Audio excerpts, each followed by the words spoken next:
Junior NTR తన వ్యక్తిత్వ హక్కుల రక్షణ కోసం సంచలన నిర్ణయం తీసుకున్నారు. తన అనుమతి లేకుండా పేరు, ఫోటో, వీడియోలు, వాయిస్ ను వాణిజ్య ప్రకటనల కోసం, ఇతర అవసరాల కోసం ఉపయోగించకుండా అడ్డుకోవాలని కోరుతూ ఢిల్లీ హైకోర్టును ఆశ్రయించారు.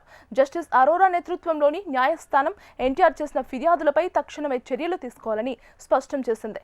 సోషల్ మీడియా ప్లాట్ఫామ్స్, ఈ-కామర్స్ వెబ్సైట్లు, టెలికాం ఆపరేటర్లపై తగిన చర్యలు తీసుకోవాలని ఆదేశించింది. ఐటీ నిబంధనలు 2021 ప్రకారం ఆయా ప్లాట్ఫామ్స్ పై చర్యలు తీసుకోవాలని కోర్టు సూచించింది. తదుపరి విచారణను ఈ నెల 22వ తేదీకి వాయిదా వేసింది. ఆ రోజున ఈ అంశంపై సవివరమైన ఆదేశాలు జారీ చేయనున్నట్లు న్యాయమూర్తి తెలిపారు. నటుల అనుమతి లేకుండా వారి పేర్లు, ఫోటోలు, వీడియోలను ఉపయోగించి ట్రోలింగ్, డీప్ ఫేక్ వీడియోల తయారీ, వాణిజ్య ప్రకటనలు రూపొందించడం వంటివి చేస్తున్నారు. ఈ సమస్యను అరికట్టడానికి మెగాస్టార్ చిరంజీవి, కింగ్ నాగార్జున కూడా ఇదే తరహాలో హైకోర్టును ఆశ్రయించారు. తమ హక్కులను పరిరక్షించుకోవాలని ఆదేశాలు తెచ్చుకున్నారు. ఇప్పుడు ఎన్టీఆర్ కూడా అదే బాటలో పయనించడం ద్వారా తన వ్యక్తిగత బ్రాండ్కు, ఇమేజ్కు రక్షణ కల్పించుకునే ప్రయత్నం చేశారు. ఇకపై ఎన్టీఆర్ అనుమతి లేకుండా ఆయన పేరు, ఫోటో, వాయిస్ ఉపయోగించేవారు చట్టపరమైన చర్యలను ఎదుర్కోవాల్సి ఉంటుంది.